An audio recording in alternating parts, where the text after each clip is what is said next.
Oui, alors je ne sais pas si vous avez entendu cette musique que je trouve merveilleuse, vraiment divine. C'est une des musiques inspirées par Krishna.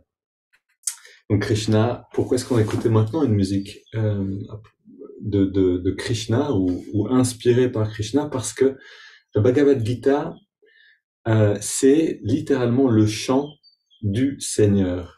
Le Seigneur ici, c'est le divin qui s'incarne encore et encore, nous dit Ama, nous dit Yogananda, qui sont là avec moi pour rétablir. Et d'ailleurs, dans la Bhagavad Gita, on entend ce passage à un moment, on entend Krishna dire, parlant en tant que cette conscience divine, je m'incarne encore et encore quand le vice est dans l'ascendance et la vertu décline. Et donc ce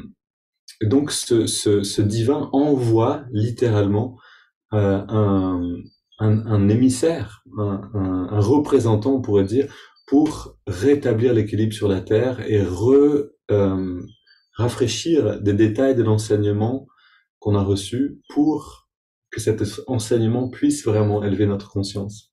Alors, la bonne nouvelle, c'est que on a de nombreux émissaires, on a de nombreux représentants, si on veut, du divin qui sont venus à travers l'histoire. Jésus en est un, donc là je donne la vision yogique, la vision que j'ai trouvée chez Ama en allant dans son ashram, que j'ai retrouvée chez Yogananda, que j'ai retrouvée encore en lisant sur les maîtres comme euh, Ramakrishna, Paramhansa, ou d'autres encore, et qui nous disent voilà que c'est un mouvement du divin vers l'homme pour l'aider à se rétablir dans sa nature divine. Et donc la Bhagavad Gita, c'est le chant du Seigneur dans ce sens-là. Ça veut dire littéralement le chant du Seigneur. Bhagavan, c'est le Seigneur. Bhagavad Gita, et Gita, c'est le chant. Et donc on pourrait dire, et c'est d'ailleurs souvent chanté, c'est un moment du Mahabharata. On va voir justement un peu ce que c'est, puisque c'est le premier satsang à ce propos, donc comprendre de quoi on parle. Et donc, dans cet épisode de la Bhagavad Gita, on entend le dialogue entre Krishna, qui représente le divin incarné, et Arjuna, qui représente l'aspirant spirituel. Et donc, c'est vraiment on pourrait dire un mode d'emploi du cheminement spirituel, euh, comment faire et quels sont les pièges et les situations dont on va tous avoir en fait à se mettre à traverser, je veux dire, comment dealer avec tout ça. Alors, pour commencer, on va aller dans une toute petite pratique d'intériorisation. Et donc, on va faire plus court que dans les méditations guidées du matin.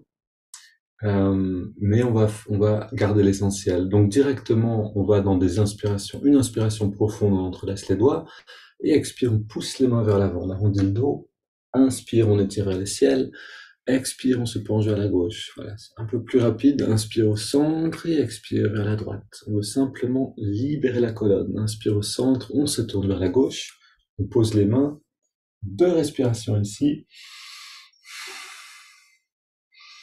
et on vient au centre, inspire vers le ciel, on se tourne vers la droite, on pose les mains à nouveau, et on reste quelques respirations ici. On revient au centre, on pose les mains derrière, et on ouvre la poitrine, et on prend quelques respirations profondes. Voilà, vraiment ventiler, amener de l'énergie, amener de l'oxygène.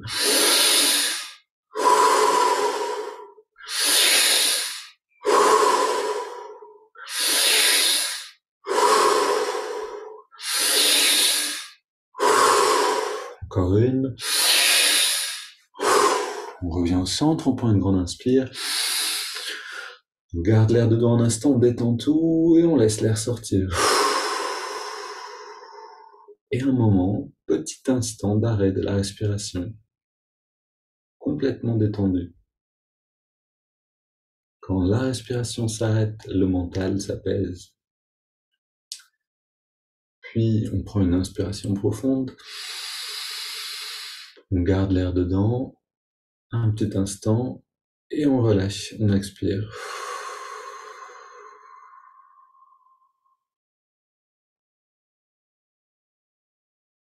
Et nous voilà déjà en nous-mêmes.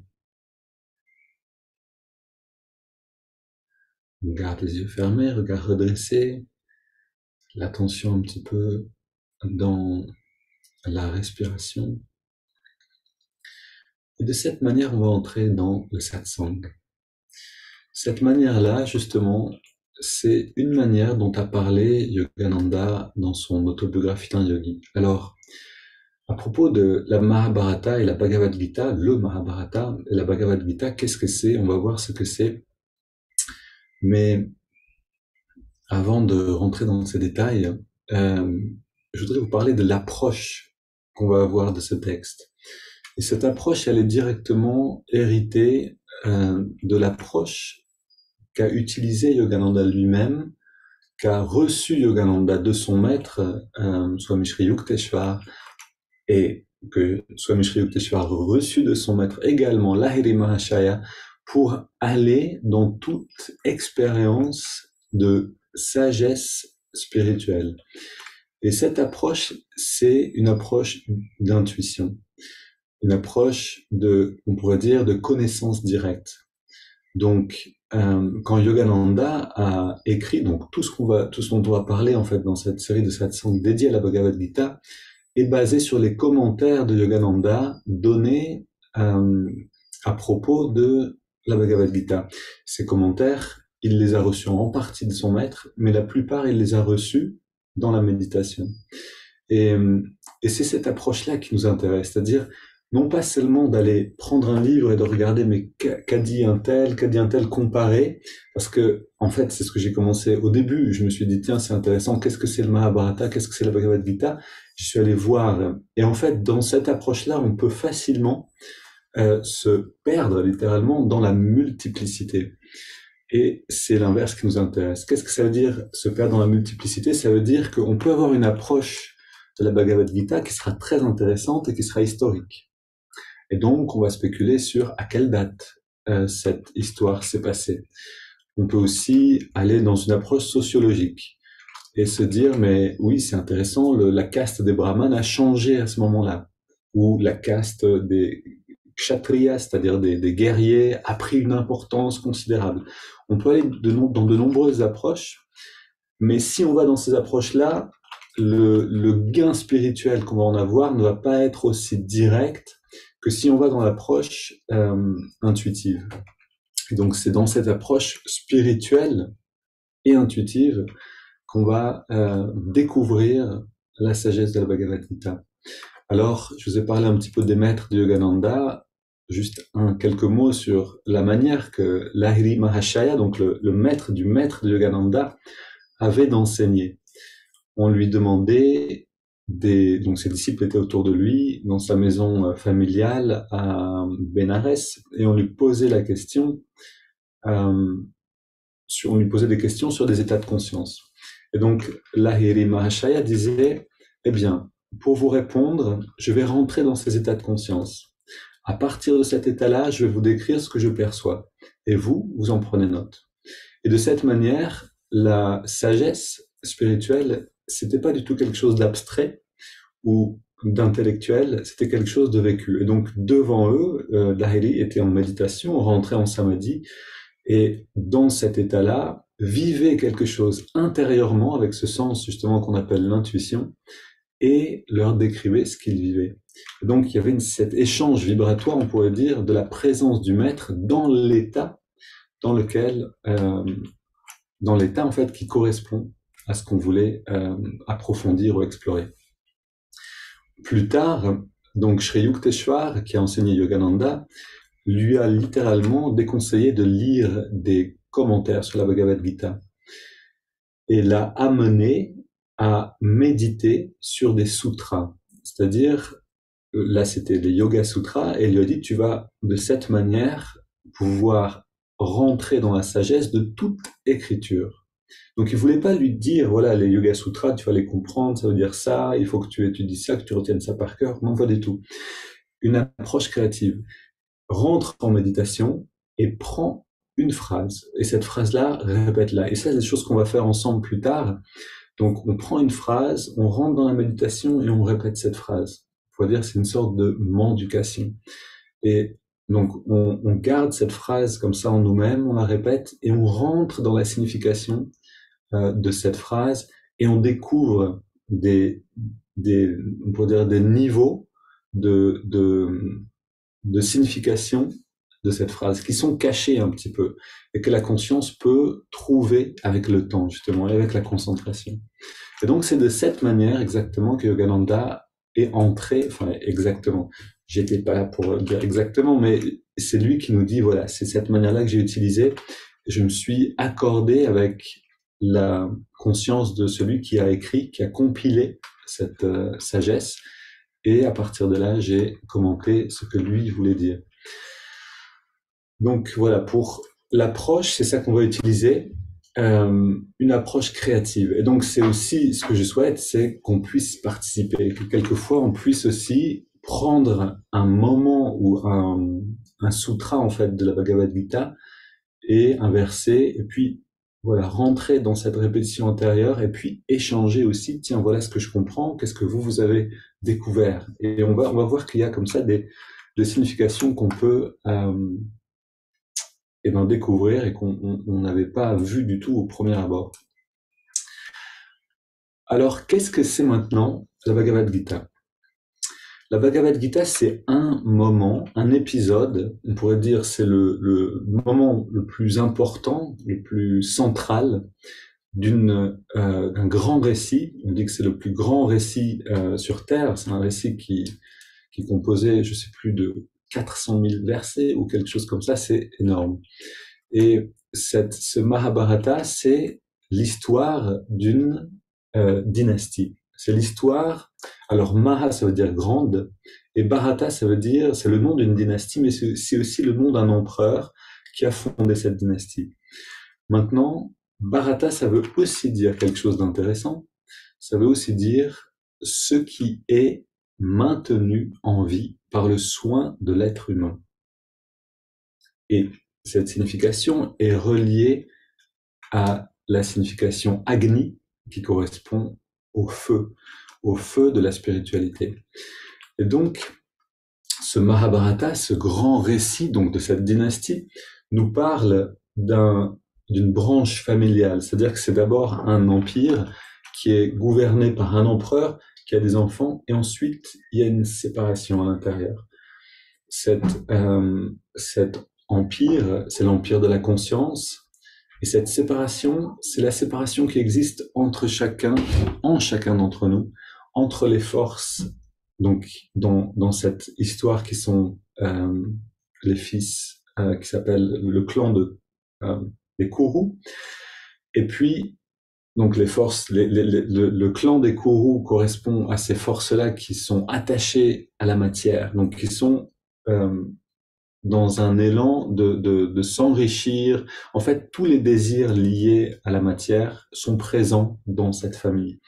Et l'autre force qui vient aussi dans cette dynastie, c'est ceux qui sont attachés aux richesses de l'esprit. Et donc forcément, si on a ces deux forces dans une même famille, il va y avoir des conflits. Et c'est ce qui se passe. L'empire revient de droit à la force qui s'élève vers l'esprit, qui est attaché à la richesse de l'esprit, donc aux Pandavas. On a les Kauravas et les Pandavas, c'est les deux familles. Et les Pandavas sont, par une malice en fait de leurs cousins, sont expulsés du royaume et mis en exil. Et ça, c'est ce qui se passe avec nous aussi. C'est-à-dire qu'on arrive sur Terre, dans chacun d'entre nous, il y a cet exil qui va se passer, qu'on retrouve dans les écritures du christianisme, avec l'exil du peuple juif qui est en recherche de cette terre promise, et qui est vraiment l'endroit de la recherche en fait du divin. Et pendant tout cet exil, le peuple est exilé. Et c'est ce qui se passe dans le Mahabharata, c'est-à-dire que les Pandavas, cette bonne famille qui est pleine des bonnes qualités de l'esprit, se retrouvent mis à la porte de l'Empire. Et donc, eux, les gentils, on pourrait dire, les Pandavas, viennent voir les Kurus, les Kauravas, et leur disent, écoutez, on veut pas faire la guerre, on veut simplement au moins vivre sur nos terres. Et donc là, il y a une sorte de marchandage qui va se passer.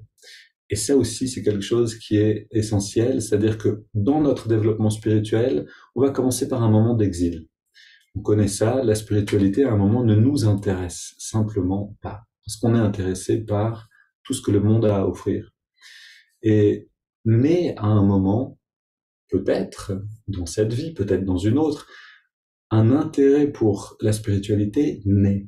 Parce que à un moment, on voit que les plaisirs des sens ne peuvent pas satisfaire de manière définitive notre quête du bonheur. Et donc, cette famille en nous-mêmes, les Pandavas, viennent voir les Kuru, les Kauravas, donc cette famille ou cette aspiration spirituelle en nous vient voir l'aspiration matérielle en nous et commence à marchander. Oui, on pourrait habiter dans un petit village, donnez-nous, c'est ce qui se passe vraiment, c'est-à-dire que la famille demande au moins un village, laissez-nous un endroit où on peut vivre tous ensemble et on vous laissera tranquille. Mais les aspirations matérialistes représentées par les Kauravas ici sont absolument décidées, tranchants. On vous donnera, et j'essaie de me rappeler exactement de la phrase, on ne vous donnera pas même assez d'espace pour couvrir la tête d'une épingle. C'est-à-dire que ils ne veulent rien lâcher de leur royaume. C'est eux qui sont maintenant à la tête du royaume parce qu'il y a eu un jeu de dés truqué. Ça, c'est une histoire du Mahabharata. Et ils ne veulent absolument rien donner, rien lâcher. Donc, ils sont dans le rejet total et l'anéantissement, en fait, hein, de cette force spirituelle qui réclame son royaume. Et donc, voilà à un moment de notre évolution où on en est aussi. C'est-à-dire que, ok, je médite un petit peu, ok, je fais un pas vers le divin, mais je garde quand même toutes ces choses agréables que j'ai aussi. Je veux pas m'en séparer au nom d'une quête spirituelle. Et ça, c'est quelque chose qui est absolument nécessaire sur le chemin. C'est un moment de, on pourrait dire, de tâtonnement et d'évolution progressive entre je rentre, je mets le bout du pied, le doigt de pied dans l'eau pour voir si je peux rentrer et je saute dedans entièrement. Et bien sûr, on a besoin d'y aller progressivement. Donc il y a cet tâtonnement et donc le Mahabharata nous parle en grande partie de cette phase-là de tentative d'accord entre les deux familles pour finalement nous montrer que c'est pas possible. À un moment, il faut faire un choix et c'est soit l'un, soit l'autre. Comme je me rappelle d'une phrase dans les Évangiles, ce qui ne va pas avec moi va contre moi. Et donc c'est vraiment ce choix qu'on a besoin de faire. Maintenant, où est la Bhagavad Gita dans tout ça? Eh ben, c'est la guerre. C'est-à-dire que au moment où enfin l'aspiration spirituelle, donc ici cette famille, les Pandavas, réalise qu'il n'y a pas de possibilité d'éviter cette guerre que eux veulent absolument éviter. Donc quand ils réalisent ça, ils finissent par, guidés par Krishna, donc guidés par leur intuition divinisée, on pourrait dire par leur intuition reliée à une conscience plus grande, se mettre en face du fait que, eh ben, il faut se battre et il faut reprendre notre royaume par la force, que ça va pas se passer autrement. Et ici, donc Arjuna, le héros de la Bhagavad Gita, représente la force de la volonté. Parce que de cette force de volonté dépend en fait toute l'histoire. C'est-à-dire la reconquête du royaume se fera si la volonté est là. Si la volonté n'est pas là, on peut absolument rien faire. Alors que si elle est là et qu'on part dans de très mauvais état, tout est quand même possible. Hop là, juste regarder par ici. Donc, voilà, c'est quelques mots sur ce qu'est en fait le Mahabharata, ce grand récit d'une dynastie, et Bhagavad Gita, ce moment donc qui est la guerre entre ces deux clans pour la reconquête du royaume. Maintenant, alors je trouvais intéressant de commencer aujourd'hui. Aujourd'hui, on est le 8 mai 1945 et c'est le jour où les forces allemandes, donc les grands dirigeants allemands, ont signé la capitulation. C'est-à-dire qu'ils ont reconnu la fin de la guerre et que c'est l'arrêt des conflits avec les Américains, avec tous les pays qui étaient en guerre avec eux. C'est pas l'arrêt total de la Deuxième Guerre mondiale, puisqu'il y a encore le Japon et que ça a duré un peu plus pour eux, mais c'est le moment de la fin, on pourrait dire, du nazisme. Et alors, en tout cas dans cette guerre-là. Et il y a quelque chose d'intéressant ici, c'est que cette Deuxième Guerre mondiale, quand on l'observe, alors il y a un livre comme ça que j'ai trouvé très intéressant là-dessus, qui s'appelle Un franciscain chez les SS, et qui raconte, c'est une autobiographie, c'est un franciscain qui est vraiment une grande âme, on pourrait dire vraiment un saint, je pense, et qui a passé une partie de son temps dans l'armée allemande, du côté des nazis, pour pouvoir aider, en fait, à travers sa position, toutes les personnes qui étaient dans la guerre, quel que soit leur clan, quel que soit leur pays. Voilà, il était là simplement pour donner des hosties, pour donner des bénédictions. Il était là en tant que prêtre, en tant que franciscain, et c'est un livre fascinant. Et donc on voit par ce livre la polarisation totale entre ces deux forces. C'est-à-dire que le régime nazi, c'était pas seulement bon, c'était exterminer un peuple, ce qui est déjà énorme, mais c'était aussi une totale avilisation, avilissement, un avilissement de l'âme. C'est-à-dire tout ce qui était dégradant, on allait le retrouver dans la pratique en fait, même de devenir un nazi. Et il y avait, alors je ne vais pas aller trop loin parce qu'on est quand même dans d'autres choses, mais ce que je veux dire ici, c'est ce jour aujourd'hui, c'est la fin d'une grande guerre, bien sûr, la Deuxième Guerre mondiale, entre des forces euh, qui incarnaient justement cette domination des forces destructrices pour devenir les maîtres du monde, au détriment des peuples, au détriment de toutes les valeurs spirituelles. Toutes les églises étaient en danger de fermeture, en fait, hein, au moment d'Hitler en Allemagne. Donc il y a eu tout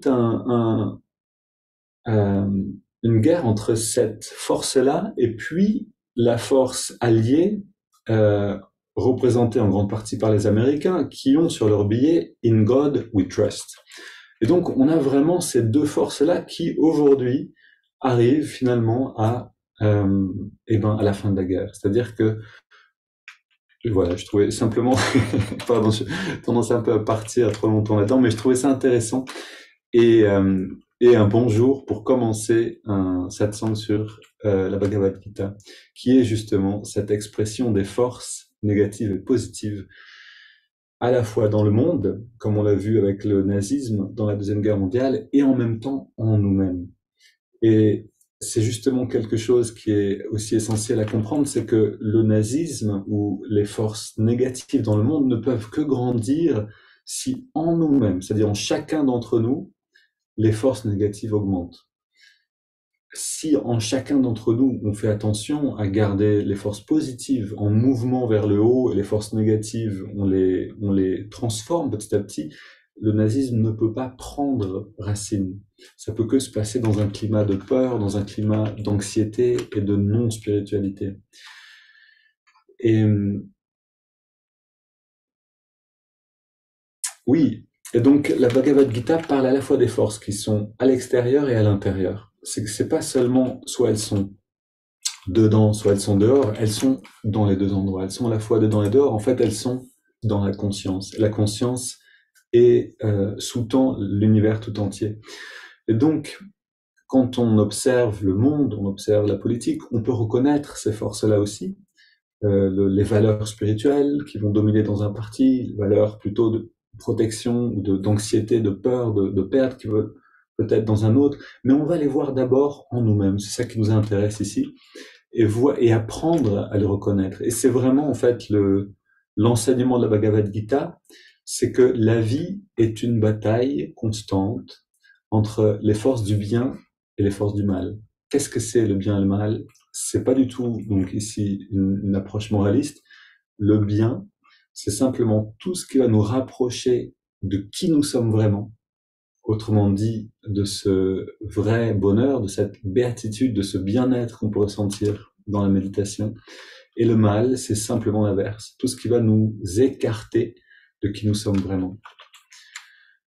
Alors, on a parlé un petit peu de ces deux courants d'énergie qu'on appelle Maya, l'illusion, ou Satan, dans la tradition chrétienne, et puis Om, ou l'Esprit Saint, c'est-à-dire cet élan vers l'essence de qui nous sommes. Maintenant, on sait qu'elles existent, et quelquefois on sait aussi les reconnaître dans les situations, mais pas forcément toujours. Et donc, la Bhagavad Gita, c'est ici d'abord pour nous dire la vie est une bataille constante entre les forces du bien et du mal, et ensuite, quel visage prend cette bataille? C'est-à-dire, de quelle manière ça se passe sur le terrain, et qu'est-ce qu'on peut faire, nous, dans cette bataille-là, pour que les forces du bien puissent nous réélever vers la source. Ouais, je prends juste un instant pour lire ici.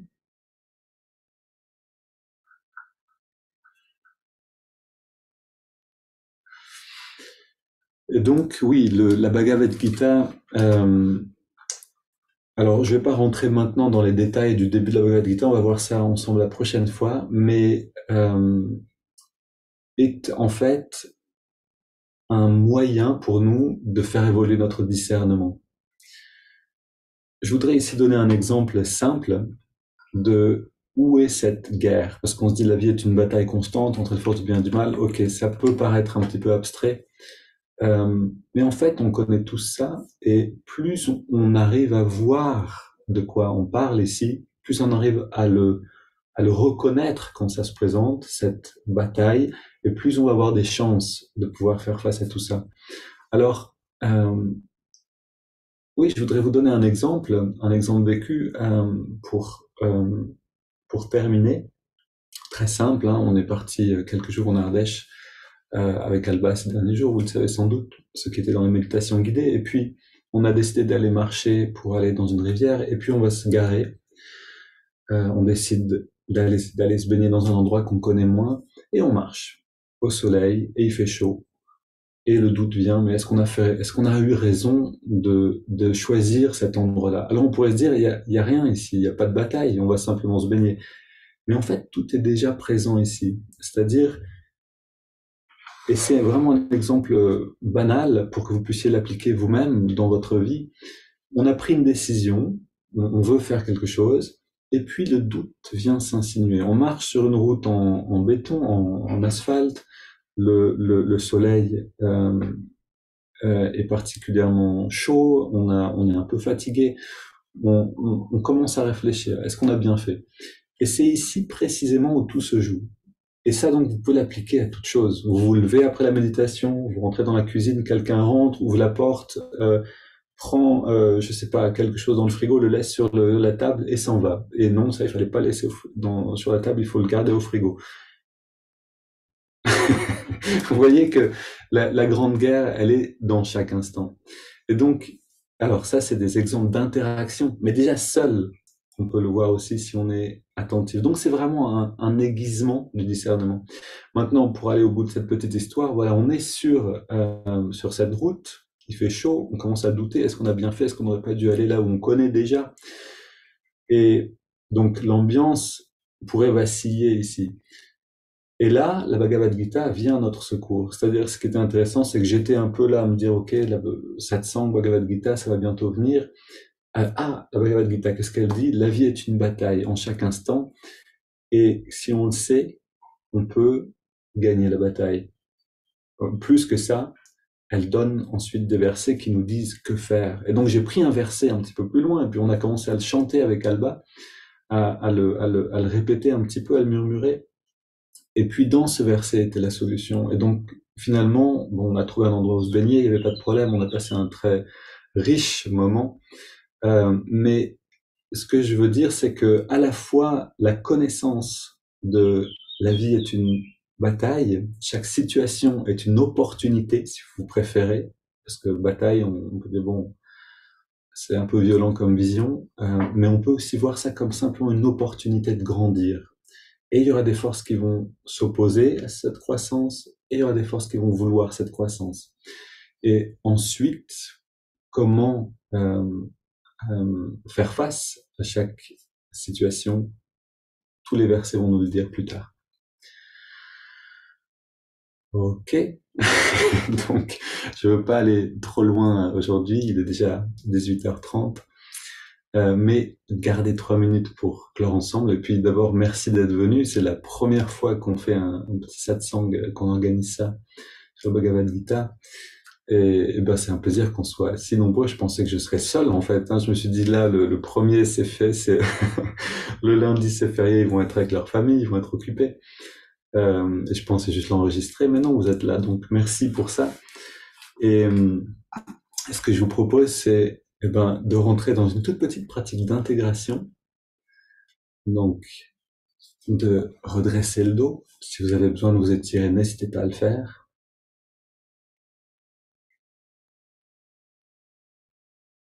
De redresser le regard.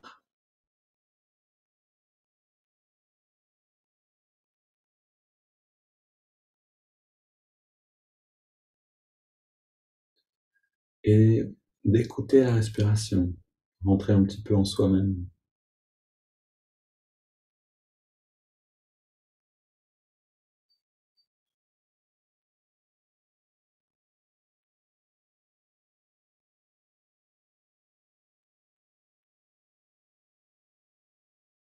Aller dans des respirations plus profondes maintenant.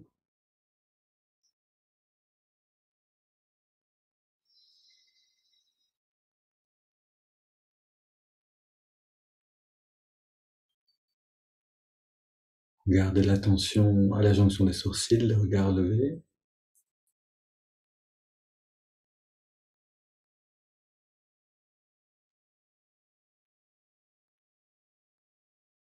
Et de laisser l'esprit euh, intégrer par lui-même. Vous savez, c'est comme l'image du café quand on n'utilise pas de filtre. On a besoin d'attendre que le marc de café descende au fond de la tasse avant de le boire. Là, c'est un peu similaire. Je vous ai parlé de différentes choses, un exemple, voilà, le contexte, l'approche. Ok, dans tout ça, déjà, il y a un petit peu quelque chose qui va pouvoir nous enrichir, peut-être.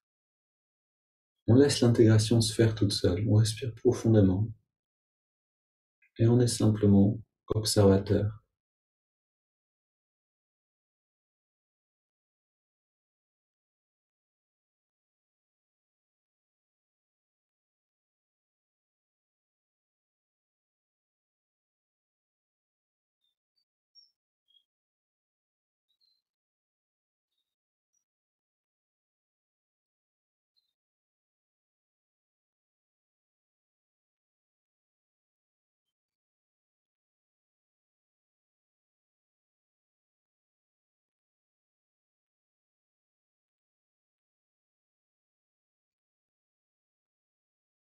Et pour terminer, laissez venir une chose qui vous a souri pendant ce satsang. Peut-être quelque chose qui a été dit, une image qui résonne avec vous, avec ce que vous vivez maintenant.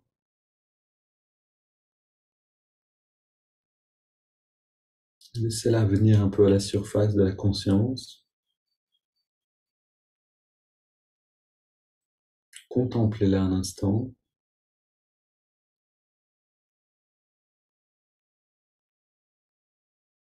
Et laissez-vous un peu vous imprégner de ce qui a résonné.